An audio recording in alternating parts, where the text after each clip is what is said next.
Yeah. So, well, let's go ahead and get rolling here because we have. Dude, I want to start the call. We're talking about emotional intelligence today, and so I got to be honest with you. I had to look that up. I wasn't even really sure what the hell that meant. Um, so I'm going to read the definition for it, so we all know what we're talking about. And I'm going to assume if I didn't know, because so freaking smart, that other people didn't know. So it refers to the ability to recognize, understand, manage, and influence emotions, both your own and others. Unlike traditional IQ, which measures cognitive intelligence, obviously I don't have that. EQ focuses on emotional and social competence. So today we're talking about how do we use that in our business. And I have, as soon as I read that, I was like, oh yeah, we use it every single day, right? Um, so we'll go ahead and we'll start with just Gary because he looks so happy over there. So Gary, how do you control your customer? I mean, it really comes down. How do you control yourself and your customers? Because we can all like go off the handle at any moment, right? Yeah. So, I mean, I think it's really important us as agents because there's a lot of emotion that, tends to come along with residential real estate, right? It's people's lives we're dealing with, their families and their future. And there's a lot of uncertainty and many of our clients have never done this before, or it's been a long time, right? So, it does get rocky. And I think that our job realistically is to remain their rock, like kind of the steady headed Eddie, I guess, if you will, if that's the saying to help them through it, right? And I think that we do that through questions, connecting with them, and really understanding, who our clients are emotionally as well as what their goals are, right? So, personally, when I started my coaching path a long time ago, I think it was my second coach, probably like my second year in. She was really big into NLP. And so we probably spent the better part of that first year going through a lot of NLP trainings, worksheets, reading books, script practicing, etc. And I feel like that gave me a really good baseline. I've taken it, further than that. I've taken specific courses in NLP as well as continue to work on it, reading books, etc. throughout the years. But I feel like those trainings gave me a lot of skills in the conversations with my clients. And that's like recognizing speech patterns, using certain words to elicit certain emotions and help connect with people a lot better.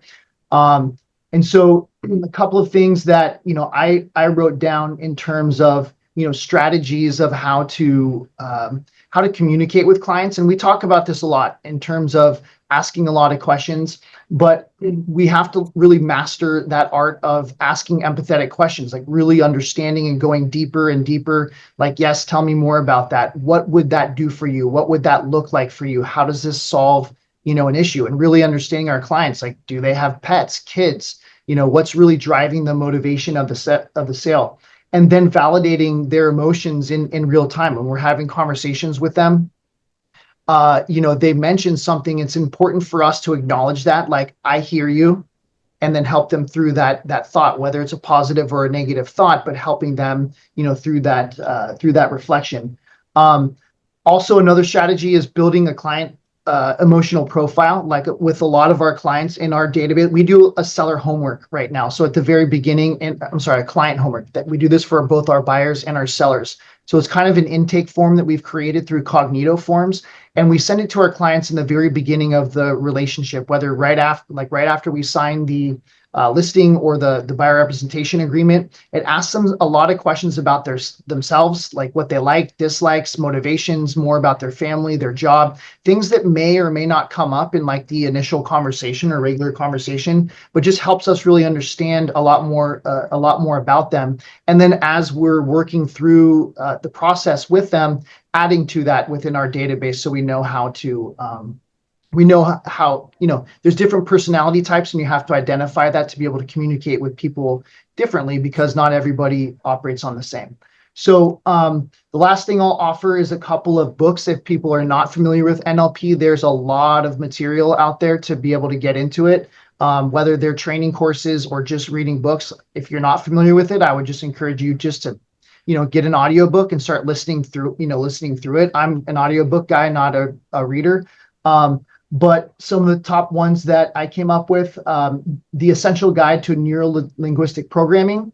It's by Tom Hubar. And then there's another one, I think a lot of us know Brian Tracy, The Psychology of Sales. I've read that one a couple of times. And I'll give one more, Frogs into Princes, Neurolinguistic Programming by Richard Bandler.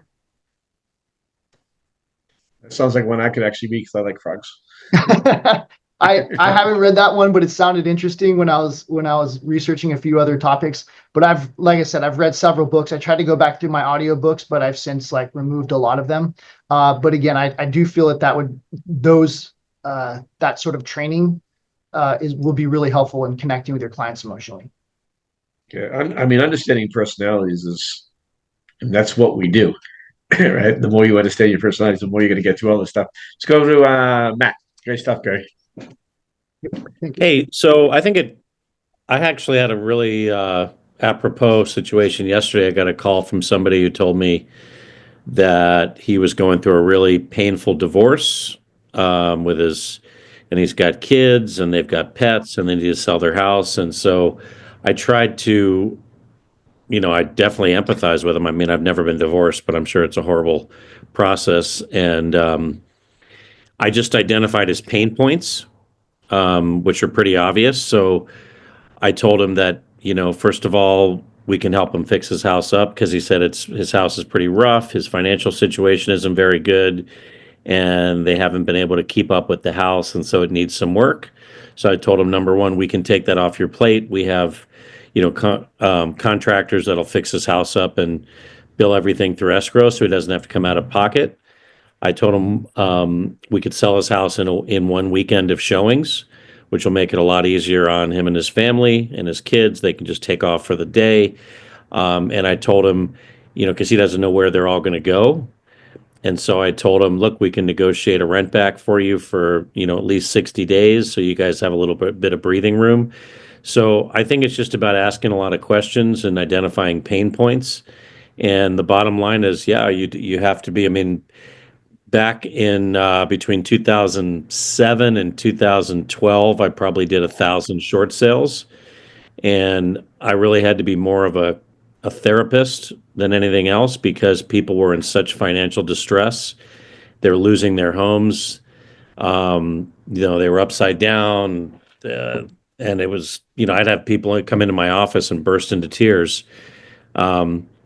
So you do have to really be empathetic and realize that our clients don't do this every day. And it's very, very stressful for them. Even when they're moving, I always tell my clients, moving even under the best of circumstances can be kind of a nightmare. But if it's not the best of the circumstances, it's even worse. And my job is to make the process as painless as possible and as stress-free and worry-free as possible.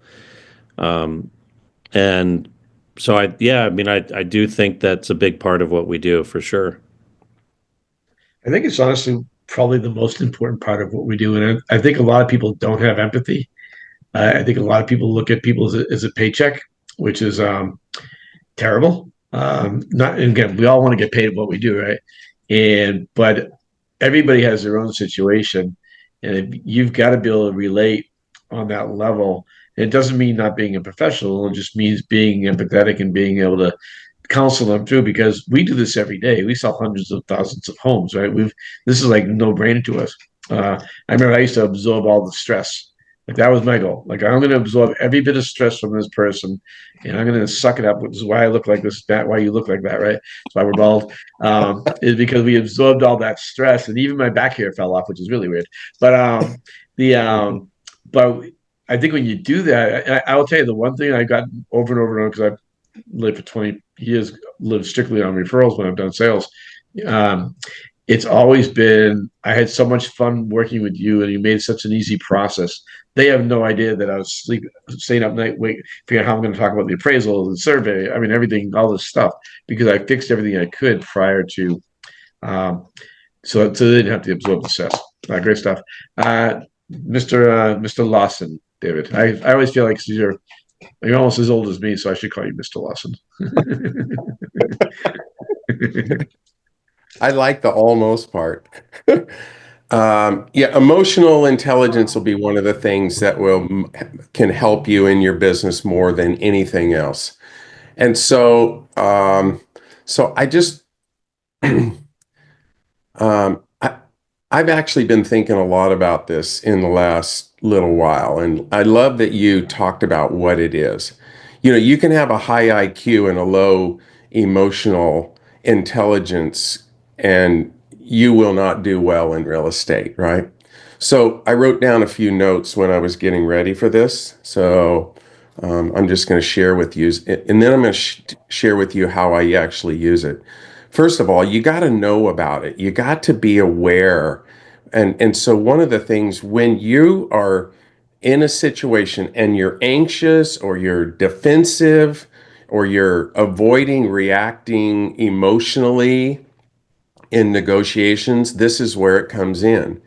And you have to like notice your energy at a lot of times when you're working. And it doesn't matter if you're showing homes or you're prospecting or you're doing lead follow-up, or especially when you're discussing commissions, right?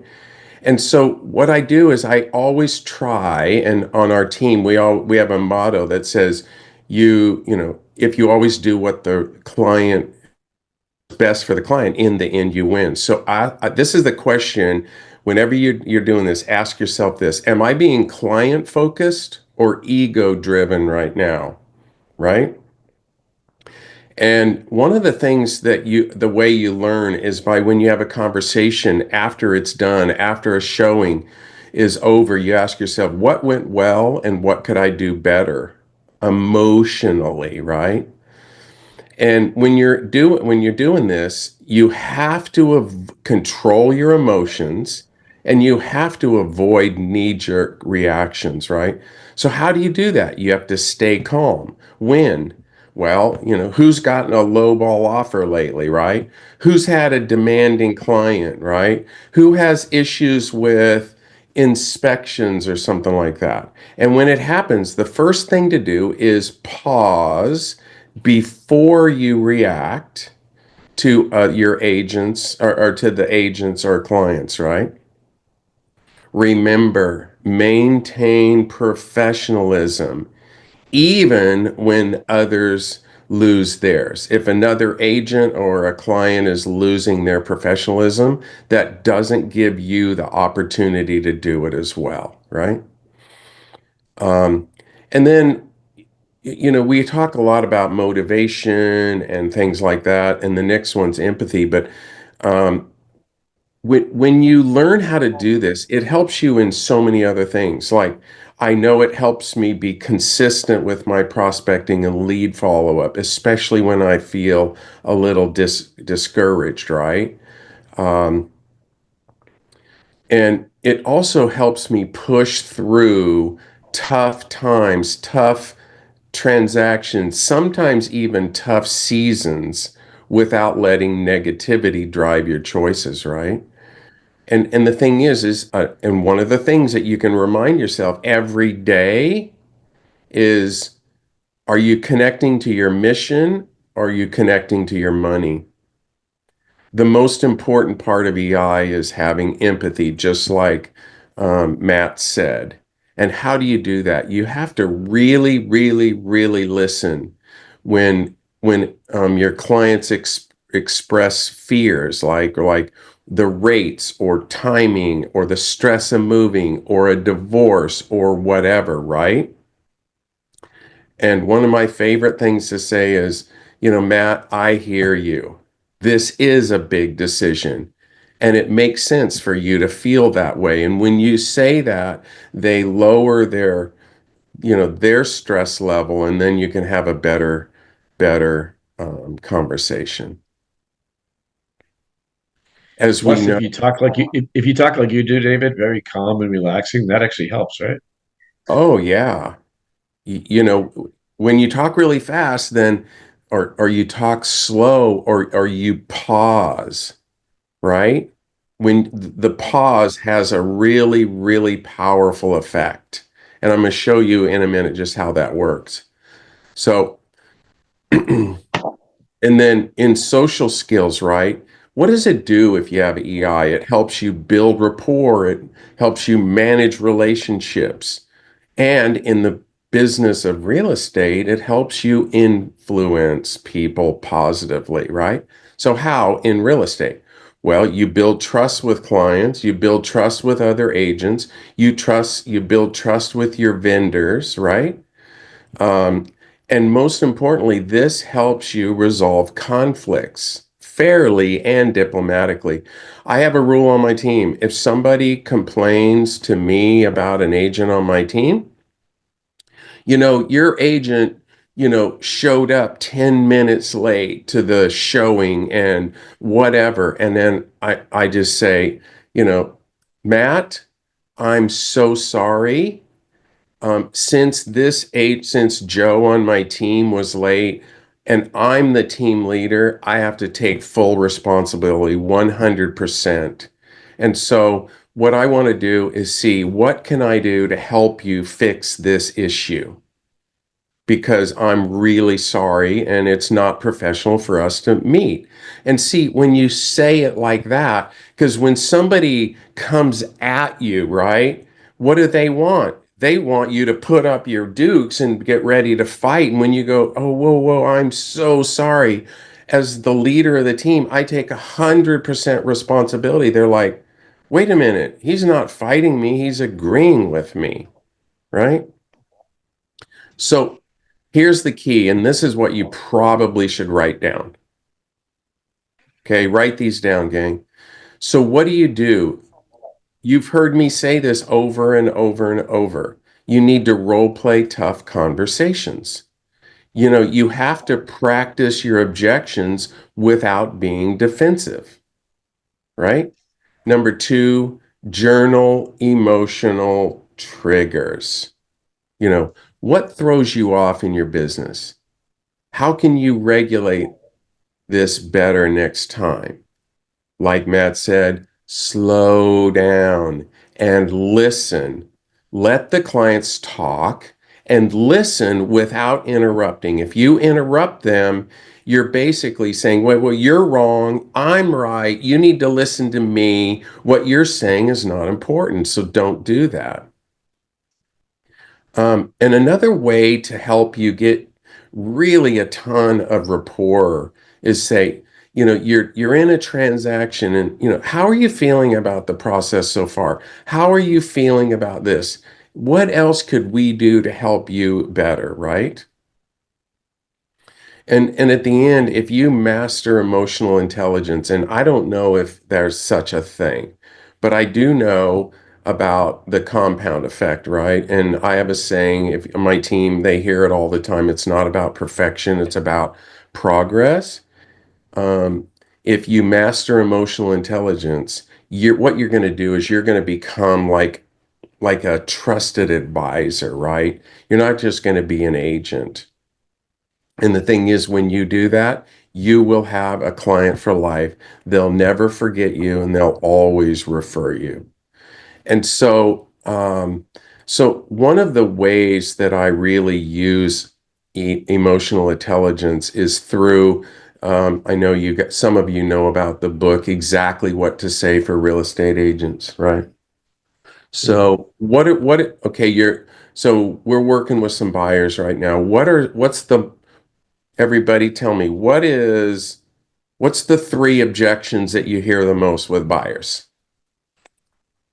Anybody? Come on, help me out. Interest rate? I don't get any objections.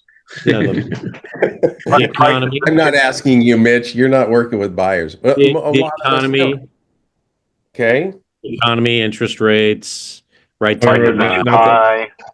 Not the right time. Prices too high. Okay. So, who wants to role play with me? I will. Good, Matt. Okay. All right, Matt. So we've just shown you 3 homes and it looks like you like the one on, Ponto Drive the best, but tell me, what are you thinking about that? And blah, blah, blah. We have that conversation. And okay, would you like to write an offer? And you say, here's your objection. I think we need to think about it. I think. No, We're We're not on- we're on thinking about it. location? No, we're talking about the objections about interest rates or the Yeah, we're price, just not, or I we're don't not want to lose sure. money. Yeah, we're not sure if right now is the right time to pull the trigger, just with everything that's going on in the market. Yeah, I know. You're probably like a lot of people. You're really concerned about interest rates, and the price. Price could go down and all that, right? Yeah, exactly. We don't want to Well, buy at the top of the market. okay. Well, how can I ask you a question, Matt? How important is it for you and your family to move to that from that 3-bedroom home to the 5-bedroom home with your kids? Yeah, that's why we're doing this. We got to get out of that house that's too small. Yeah, So so it's that's really important to you. So number one, it's important that you do that, right? And how would you feel if I could show you a way that buying a home during high interest rates is actually better than buying a home with low interest rates? that would be interesting. I'm not familiar with that. Yeah, Okay. that Well, would make a big difference. Yes. could it be possible that you would actually be saving money by buying a home right now than you would in a year from now? I suppose, yeah, it could be possible. All right. Then would it help if we sat down and I could show you exactly how and why it's better to buy now at a higher interest rate? Okay. And then Yes. he says yes. And then what we do is we have um, we sit down with our lender, but basically what I'm doing is I'm really just getting back. This is emotional intelligence in action, right? And so he's like, well, wait a minute.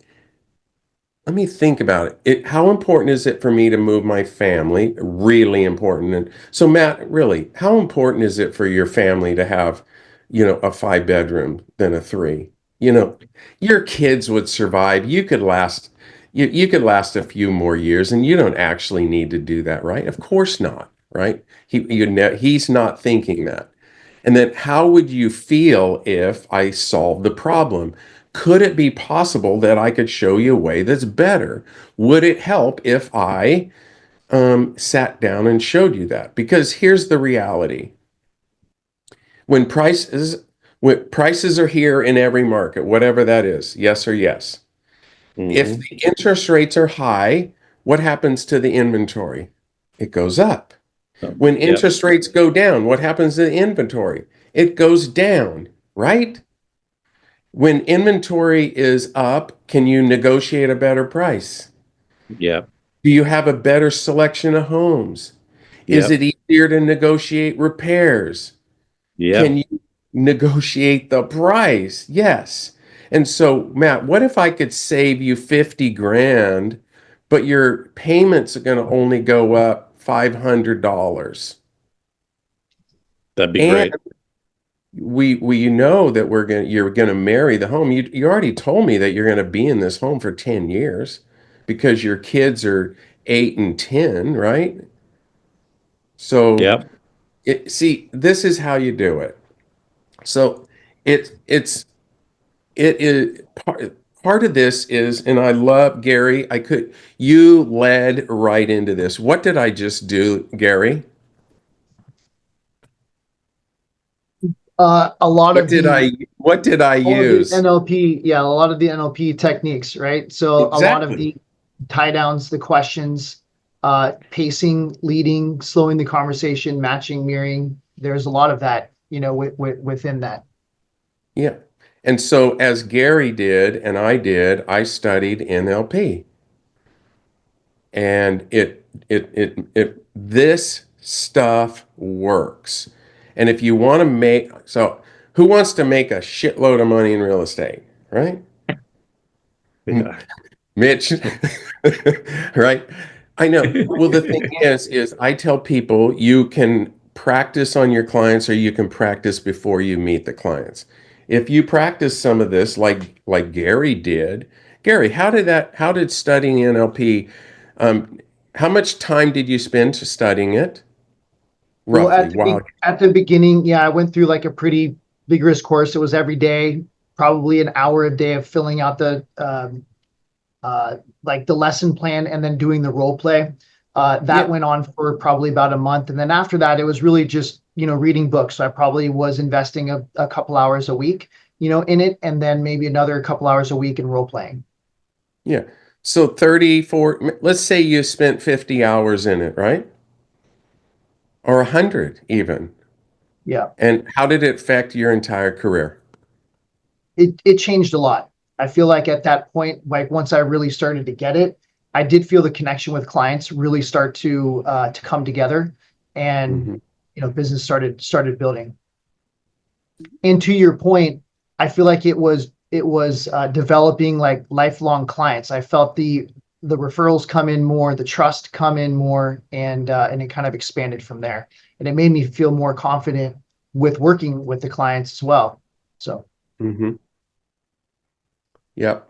So I had somebody call me up 4 days ago, said, Dave, my brother, it's a woman from Florida. My brother is interested in buying one of those Four Seasons in the new building in Deer Valley, and will you take care of him?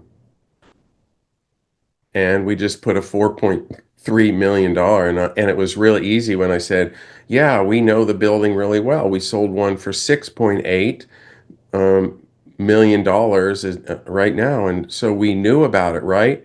And it was the conversation of how I made it. And she was thinking that she was maybe going to talk to some other people. Man, I use this stuff, and she was like, I'm not calling anybody else. She gave it to us 4 days ago. We just put it under contract. So a $4.3 million sale, what is that? $130,000 at 3%, because we get, it was 3%. Is it worth it to spend 50 hours to do that? But see, in 50 hours, you can change your whole business, your whole world, your whole future by learning and practicing this stuff. But I can tell you, and Gary, I'm picking on you, Gary, but I'm not picking on you, but I really respect you, man. When you listen, every time you talk in here, I listen to you because you have so much wisdom and experience, right? And but what does Gary and I do? We're still working on it, but we use it every day, and that helps us get better. Sorry. I'm going to move on, so go ahead, somebody Okay. else. No, that's great stuff. You kidding me? Um, yeah, it's funny because I never did it, and I was just naturally perfect at everything, so I didn't have to do a lot studying stuff. I read about that in the book once. Yeah, right. No, that's great. I love it. Let's go to Dennis. Dennis, are you living in your car now? Or are you out? I am. It's my new motorhome. Yeah. Hi guys. This is great. So there's a lot of things to talk about, but I'll just focus on a couple that have helped me quite a bit. So when I go on listings, you guys, this is my secret weapon. Is I'll like let's say it's Matt Batty, I'm going on his listing. I will research. And if anybody knows me, Mitch, as you know me, I research the crap out of everything. So I'll research the crap out of my clients, right? That I'm about to meet. I want to know if their kids went, I'll spend an hour. Where did the kids go to college? What political affiliation are they? Where did they go to school? What just everything about them. So when I walk into a listing, I know so much about them that I can kind of craft my message so they like me, right? This is a relationship business. People need to relate to you. So, did I freeze up, Mitch? You guys still got me? We got you. Okay. All right. So, yeah, so it's a relationship business. So people need to like you. That's the most important thing, really, is they need to like you, right? So if they don't like you, I don't care how good you are, you're not going to do business with them. So really understand them. I'll give you an example. The highest sale I've ever done was a $16 million house, and these people were very, very, very democratic. They know Barack Obama, they know the Clintons personally. So, and the house that we ended up selling him, the guy was a huge Republican. So I did research on both of them. Okay. So I made sure that whenever there was any kind of interaction at this house, they never met face to face because I didn't want anything to blow up, right? So just little stuff like that. So I really research. I'll research them on LinkedIn. You know, if their kids went to college, I'll try to relate to somebody that I know that went to their kids' college, and I'll bring it up in conversation. So when they start talking about it, I'll be like, "Oh, my friend Pete's daughter just went to Tennessee." So, oh, great. You know, all of a sudden now they're laughing, they're giggling, and you guys are relating to each other. So that's my one big tip is just research everything you can do about your client before you go on the listing. And even if you have a buyer consultation, try to do some research about them and just know about them so you can relate a lot better. That's one of the things. The other thing is the disc profile, right? I'm big on disc profile. So if I'm going on a listing and Mitch, you're my guy and you're an accountant, I know your personality, right? So I'm going to go in there and get technical with you about the data, just really break down the numbers. If you're a salesperson, that goes out the window because you're probably a high I personality, right? I'm going to really craft my message and make you relate to me in that kind of way. So knowing the disc profile, guys, is probably one of the most valuable things you'll ever do. The NLP stuff that Dave and Gary spoke about is huge. Disc profile is really basic. Really, if you get down to it, you could study it probably 2 hours and understand it pretty well. That's probably the two tips that I have, Mitch. Disc profile and research the crap out of your clients so you know how to relate to them when you're speaking to them.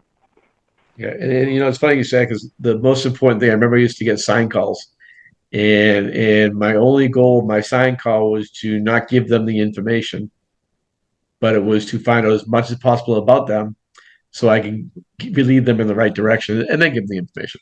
Great stuff. Let's go to Cam. Hey, Mitch, let me throw something in there real quick before Cam starts. Sure. I just have. I got 2 listings recently, and both sellers told me that the reason they decided to go with me was that the other agents they interviewed, well, basically what they said is that you were so confident, right? You were so confident, whereas the other agents we talked to just seemed very negative by comparison, right? So you have to remember whether it's a buyer or a seller, this is in a lot of cases uncharted territory. They're very nervous, whether it's if they're a buyer, they don't know if they're going to be able to find something that they like. If they're a seller, they're really concerned that maybe they're not going to get their price, or maybe it's not going to sell, or maybe it's going to take a long time. And so what they really respond to is confidence. I think that's another part of emotional intelligence is letting them letting them know that you know what you're doing and you can make this work out, etc. And that you're confident because that's what they want. They want someone to help lead them through the process. So I think that's really important. And then Dennis made a great point is that, you can have all the greatest resume in the world. At the end of the day, people work with people that they like and that they trust. So building rapport is huge. It's everything. And I literally go on listing appointments with 3 pieces of paper, and just make jokes and literally make sure they love me. I've had so many people over the years just because I relax them immediately. And I think a lot of people go in very stiff into their appointments and a little, I want to say over professional maybe. And again, just my style, but I go in with a smile on my face. If there's a dog, I'm on the ground, and I don't even talk to them. I'm like, wait a second, I play your dog. I'm on the ground. I'm in a suit every time. I think it's all part of the package. But having a good time and relaxing the situation, I think, is why I've done so well in real estate. Go ahead, Cam. Can you guys hear me? Yep. Cool. So this is a fun topic, and everything that's been discussed is you guys have been spot on. NLP is so important in business because it's how you connect with people. The topic today, we're talking about emotional intelligence or emotional quotient is what they call it, right? Quotient. It's the ability to divide your emotions correctly. I've only read a little bit about this. I read this in university like 30 years ago. So I'm not an expert on it, but I understand the concept of it, and I've used it throughout my whole life. And I'm glad we're actually doing this talk today because I'm dealing with this in my own life because once you get to the next level, right? So NLP makes you money, right? It's what you do and say to others that makes you money. EQ or emotional intelligence is what you say to yourself to make you happy. right? That's the difference. Is EQ is what you are working inside of yourself. Those are your different ways to process what's coming in. And the books that I read, I posted it there in chat, was by Daniel Coleman. I think he's kind of like the founder of emotional intelligence. He's kind of like the guy, the whiz guy. What I remember from it is like he breaks it up into three things. You have your self-awareness, right? You have like being able to know how you're feeling about the information and the data that you're getting, right? You have the second part, which a lot of folks have already spoke about on the panel today, which is empathy, being able to understand and feel for the people that you're chatting with. And then the third one is the surroundings, right? Those are how are you dealing with the things that you can't control? How are you able to dealing with, like the government? You can't, but you have to still emotionally and, mentally deal with that so that you can process it and you can get through your day. The emotional intelligence part or EQ part of this, it goes into more than just business, because like I said, it goes into your happiness. It goes into your being. So you are actually reflecting on yourself, right? That's the first part, is self-awareness. When you can reflect upon yourself, you can decide, I'm not happy because of X, X, X, or Y, or I am happy because of X, X, X, and Y. And when you are happy, and you're the second part that a lot of folks here have talked about is motivation, right? When you're happy, you're motivated. You want to go to work. You want to take over the world, man. We're gonna crush it. But if you're not, and you're letting your self-awareness and your empathy and the surroundings affect you, and you're not able to control it, which is the challenge I'm going through right now, you guys. Like, it's hard, man. I'm making a lot of money still, but I can't afford a Lambo. I know I'm not literally a Lambo, but you can't afford the $4 million house right now. And I'm only 34. I get that. I got the self-awareness to know that. But I'm working as hard as I can, and I just don't see the ability to go out and buy a $4 million house at the base of Alta. I know you know which one I'm talking about, David. That beautiful home that looks at Alta. I want to buy it. I want to buy that one. That specific house. You better buy it now, because it's going to be $5 million next year. There you go. So that's where my EQ, right? My emotional quotient is dividing and going, shoot, if I can't afford it now, and I'm kicking ass right now, you guys, I'm doing good, and it's going to get more expensive next year, I don't know how I can make more, right? And this is the challenge I'm going through. So I'm really sharing a lot with you guys right now. But this is what the difference of EQ versus NLP is. NLP is, how do we communicate with others? How do we use the right words, right? Like the professional fee, or, well, if you want to think about it, 3 minds are better than 2. So let's think about it together. That's NLP. You're using neuro-linguistic programming. So you're using how the brain responds to words to program people to respond the way you want. Emotional intelligence is different, because we are now having to do the same with ourselves, right? When you have emotional intelligence and you're self-aware, the biggest thing is you're going to be able to make very critical decisions under critical pressure, right? The building's burning down, and you either got to run inside to save the dog or the kid, or you're going to call 911. You can't make both decisions. But if you have that understanding and the awareness, you can make your decisions quicker, right? And that's going to go, we had someone breaking it up just a minute ago. When you get that bad offer that's just severely lowballed, how do you react to it? That is your emotional intelligence. When the appraisal comes back too low, how do you react to that? That's your emotional intelligence. When you get really bad news, like someone just passed away, or someone's leaving your team, or someone stole something from you, or you don't feel like it's fair, how do you react to that? That is going to be your emotional intelligence. And again, it all starts off by being self-aware. You have to know how you're reacting. And the truth is, guys, we've all been there. I mean, I've gotten upset before and looked back at myself and was disappointed in myself, right? We've all done that because we weren't self-aware at that time. When you have that self-awareness, then you can build off of that. Now it's okay. So I'm aware of my actions. I'm aware of how I'm going to react. Now, how can I be empathetic? This is part of NLP, but how can I be empathetic and resolve the situation so that the outcome is good for me and good for you and good for everybody? That is all going to be tied into that.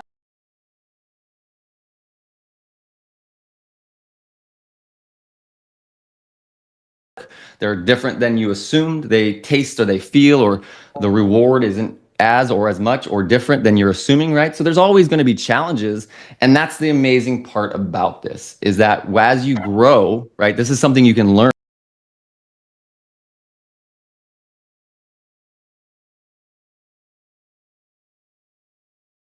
certain IQ, you can read books and get smarter, but your IQ is like, it is what it is. With emotional intelligence or EQ, it's something you can train yourself on. You can understand, you can learn, you can figure out how to, let's say, trick yourself, right? But you can trick yourself, right? You can trick yourself a little bit and make sure that you are in the right mood to put yourself in the best position you can be in so that you can live your life the way you want. Because we're really talking about lives right here, right now. We're not so much talking about business, because business is about doing the work. We know that. We talk about that every week on this call. But if you're not in the mindset to do the work, or if you're not ready to set the world on fire, or you're too tied up in the fact that your emotional quotient is over here, you're divided, everything's divided over here, you can't take a piece of that and put it towards your business and put it towards your work. So what did I say here? You can grow your EQ, unlike NLP, which is cognitive or non-cognitive, I'm sorry. And then the surroundings. So this is the challenge I'm having right now, right? So I just went down to Publix a few days ago, well, before I went up to the event there up in Melbourne, which was awesome, you guys. That was a lot of fun. Went to Publix the other day, right? And a case of Coke, 12-pack Coke, was $11. Oh man. So I know for you California guys, you probably already have seen this and it's not a big deal for you. But for us, man, that was like shocking. Because like I then had to make the self-aware decision, like I'm not gonna buy my pack of Coke today because this is ridiculous. But how did I then, how did I act to that? How did I react to that? How did I react to David saying, well, that house that I want right now that I can't comfortably afford, I'm never going to be able to comfortably afford it because it's gonna go 5, then 8, then 12, and then 20. And I have to be able to make that conscious decision, be self-aware that if I want that house now, I need to go work more, or I need to go make more better decisions, or I have to put myself in the ability to go make that happen. Or you can do the opposite. And this is the path I'm kind of struggling with, just right. This is the cool part of this panel. Is the reality is I know it's I'm doing a lot right now, man. I'm doing good. I'm having fun. We're rocking and rolling. How in the heck am I going to do double this to really make enough to buy an $8 million house at 36, 38? I know, and you guys are like, well, you're not supposed to buy it at 38, Cam. I get that part. I understand that. But my EQ is telling me that I can. I just don't know how yet. And that's that's the puzzle piece to this. So once you become self-aware and you be putting all this together and you really start realizing that you control everything, right? So the self-perception that you receive when you get good or bad news, your self-expression. So perception is how you receive it, and then how do you express it, right? That's going to be huge. And then that obviously is always going to affect, it's always going to affect your decision-making, because how you see something, it can be good or bad, but how you decide to look at it, right? So for example, a couple of years ago, we had huge, horrible hurricanes in our area. It knocked down most of the houses directly on the beach. It was awful. It was terrible. But it has allowed the beach to rebuild new. And our beach was very old down here. Everything was built in the 60s and the 70s. So now we are building a brand new, beautiful beach. You can look at that either way, right? The locals hate it. They hate the fact that the new beach is not like it used to be. The new people absolutely love it. It's beautiful. It's nice. It's clean. It's amazing. So with all of that put together, if you have those 3 steps, self-awareness, empathy, and being able to control your surroundings, you'll be able to do the part that I'm a little bit lacking right now, which is the stress management. How do you are able to outlook that at 50, when that house at Alta is $20 million, how do you manage those feelings? How do you manage all of that? And that's the fun part of this, you guys. We're not all experts. Like I said, I'm not the expert at this. I do understand it a little bit. But then you can work together and grow. It's part of growing your life. So that's my talk today. Sorry I went so long, but hopefully it was fun and educational. And Cam, I can show you how to be way more efficient and to sell way more homes working less hours. Whole other story. Dave, do you have something you want to say before I go over to Bobby? Yeah. So I hope everybody wrote this down like I did. What did you get out of that? What did I get out of it? Cam said, your IQ is set. That's like fact. Your EQ or your EI, you can get better at it, And the thing is what's more important in real estate? A high IQ or a high EI? or EQ. It's way more important, right? So if Honestly, that's the case, then do what Gary did, do what I did, do what Cam is currently doing. When I talk to Matt, I recognize, or Dennis, because they become friends of mine. They know how to do this. It's partly instinctive, but if you practice it, it even gets better. So, all right, go ahead. All right, let's go over to Bobby. Hey, Bobby, nice to see you, buddy. What is happening? How's everybody going? Everybody doing? You guys look We're living. great. We're Sorry for living. being a little late today. I woke up at 4:30 and I still was late. How does that happen? I don't know. All right, well, let's dive in. This is a great topic. We've got emotional IQ and understanding the customers both emotionally and personally. So let's dive in. This is very important to understand exactly what your clients are going through. You know what they're going through, so you have to ask them questions to kind of lead you to the path to understand exactly what's going on. And I just had a situation the other day that, like I left and I'll be honest, I cried a little bit when I left this appointment. And it was because of the questions I asked. I got to know this person and I got to know what they were going through. And there was a death in the family. There was divorce. There was all kinds of stuff going on. And so the point is, you never know what your clients are going through. So you want to make sure you are, always empathetic. You want to make sure that you're always thinking about, what are they going through and how can I make it easier for them? So that becomes your job to be an excellent communicator. That is the number one thing that real estate agents need to be good at. They need to be good at communicating to multiple parties at all time. Because let's face it, we all hate not knowing where things stand. So with your clients, they need to know what's going on. You got to update them regularly so that way they feel confident in the situation. And more importantly, they end up feeling confident in you over time. Because if you're always thinking 3, 4, 5 steps ahead and instead of them picking up the phone and calling you, you're already ahead of them, then it's going to be a much, much better situation. All right, so that's the first thing. Now, how do you deliver great service and always in that empathy position? It all comes down to what's going on in your mindset. And are you happy? If you're doing this job every day and you're going like, "Oh, this sucks. I gotta do this or I gotta do that," you're always going to be miserable. You're going to be sad. You're not going to feel good about what you are doing. Instead, you got to find the positive in everything that you're doing.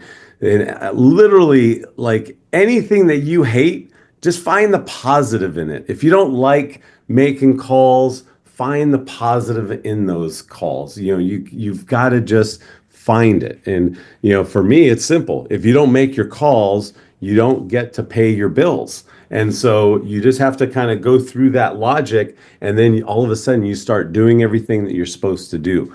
So definitely find the positive in every situation. Then secondly, you want to control the controllables. There's things that you can and cannot control. You can't control a buyer backing out of a deal. You can't control someone changing their mind. You can't control someone even not using your services. And we'll talk about that next. But it really comes down to just expend the energy on the things that you can control. The things you can't control, let them go. Things are gonna happen. And when it does happen, say, great, finally it happened, because now I can address it and then I can show my client why they picked me in the first place, because we're problem solvers. That's what we're supposed to do. We're supposed to solve problems. All right, so the next thing is mental toughness. How do we remain mental tough when you have people saying no? You have a friend who buys a house with someone else, or you have a client that just says no to you. Just reframe it from the standpoint of they're saying no to you today. They're not saying no to you forever. If you allow your low mental awareness to kind of overtake your attitude and then you're rude about it, then of course you're never going to do business with that person. Instead, reframe it into a positive and just simply say, hey, you know what? Great. You have a real estate agent. Hey, I'm curious, if things don't work out with that person, do you have a backup? And if they say no, well, great. Do you mind if I, maybe stay in touch with you from time to time just to check in with you? And if you do that a few times, what do you think is going to happen? They're going to start saying, you know what, Bobby? You've been following up more than my other guy. My other guy hasn't called me in 4 months. You've called me 6 times in the last 4 months just to see how I'm doing and to show me some off-market properties where the other guy didn't do anything. So you know what? I'm going to go ahead and sign with you. So don't give up is the point. You always got to bring your A game to your relationships because that's what this is. So it's your fault if you're slow. It's your fault if you're busy. It's all about what you bring to the table every day. So that's it. That's all I got. Thank you. I want to jump on real Remember, quick. it's your fault. Good. So I want to just jump on real quick because we had 2 panelists here say that they've been in situations, and we've all been here, that we have people either in tears or after the fact, we are in tears. And I know I've been there. Like I've had situations where like I've done everything I can and you just can't help the people and it sucks. That's your EQ. How do you take that when someone comes in and they're in that divorce, they're in that just terrible situation, there's just no positivity? Are you able to compartmentalize that, divide that, make the positives out of that, show the empathy like Bobby was just talking about, show that, and then move forward? And that's how I've been able to do it. So I don't have that sorrow or sadness for those those struggles. Cause I started in 08 too. And that's where like everyone I learned was like, we're losing everything. Yeah. Oh gosh. But anyways, good stuff, guys. You have to really bring an inspired level of service. I think, when these situations like this guy that I'm dealing with, like I'm literally, all I'm thinking about is like, how can I make this guy life super easy? We're going in, we're remodeling the whole place for him. We're going to paint it, carpet, everything's going to be paid at closing, no upcharge. So it's a, when you can help people, this guy's got like $300,000 or $400,000 in equity in this house. It's in pre-foreclosure. Like he's got a notice of default already filed. I mean, there's a lot of stress going on in his life right now. So anything we can do to kind of take that stress off, I'll gain a client for life. He'll go ahead and refer all of his friends and family to me, and that's why I do it. But at the same time, that shouldn't be the reason you do it. It should be because you want to help them. If you do that, if you lead with your heart instead of your wallet, you'll always just crush it. Because that, like you guys said earlier, people work with people that they like, and it's hard not to like somebody who's really bending over backwards to make sure that you are getting everything that you're supposed to get. I could have just sent a flipper in there and, sold it, and they would have, probably it would have cost them $150,000. Instead we're fixing it up and now we're going to sell it at top dollar. That's the kind of stuff that people want from real estate agents. They don't want exclusive listings. They don't want a bunch of BS. This isn't going back to 1960, ladies and gentlemen, and you guys know who I'm talking about. Man, that should be next week. Thank you. All right. So I got 4.5 minutes here. I could go on for 2.5 hours on this subject. So I'm going to go completely different direction than you guys went. And I agree with 100% with everything you guys said. I want to talk about what I call breaking the pattern. It's a Tony Robbins thing, which I learned from Tony Robbins. And, I call Tony on a regular basis. He says, who are you?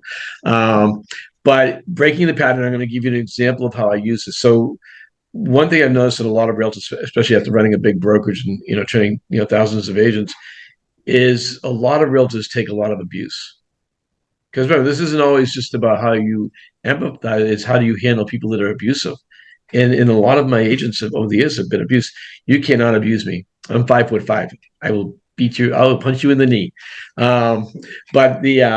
But I want to give you a story because I love my stories, right? That's all I really have. So back when the market shifted in 2006 here in Florida, when Florida really started going down before 2008, We had my brokerage had 100 listings, nothing had sold in 4 to 6 months.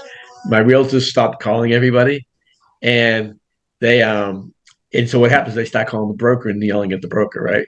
So this guy calls me up and he starts going off of me. He was buying a foreclosure. If you ever dealt with foreclosures, you know that they don't ever close on time. And 3 days before the foreclosure, they do a lien check to make sure there's no more new liens put on the property before they close. So this guy's closing on a house that he's selling and wants to buy this house the same day. It's on a Friday. This is on a Wednesday. Okay. So it comes in, there's a lien. We're not going to get it closed up. And we got the lien fixed on Wednesday, but it wouldn't close till Monday. So the guy goes, I said, look, he starts yelling at me. I'm like, look, you can't yell at me. I'm just going to hang up on you. So he goes, and I said, I'm going to be in my office at 10 o'clock, 10:30. I'll meet you there. So at 10 o'clock, I walk in, he gets in. And I can't do this demonstration on the video because you won't see it. So again, right, so I'm by 5.5. Well, back then I was 5'6.5". I'm a little shorter now. But gravity sucks. But anyways, so I walk in, this guy stands up, and I'm like, he's 6'5". So he's a foot taller than me. And he's got that face that I'm gonna kill you face. So we go into my office. He slams his keys down. I had just sat down and I stood up, and I'm not gonna swear like I did, but I swore. I'm gonna tell you exactly what I said. I said, sit the F down and get the F out of my office because I could give a shit about you. And he just looked at me because no one's ever talked to this guy like this before. This is a big, tall guy that gets his way from intimidation. You can't intimidate me. My dad was a drill sergeant in the Korean War. You don't intimidate people like me.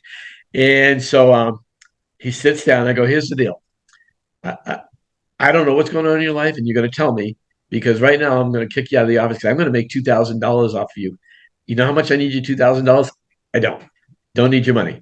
So either you sit here and open up to me and talk to me what's going on, or get out of my office. And he sat down and told me, and he was dying of cancer. He was going for experimental treatment on Monday. He didn't know if he would make it or not. And he wanted the house set up for his wife before he died.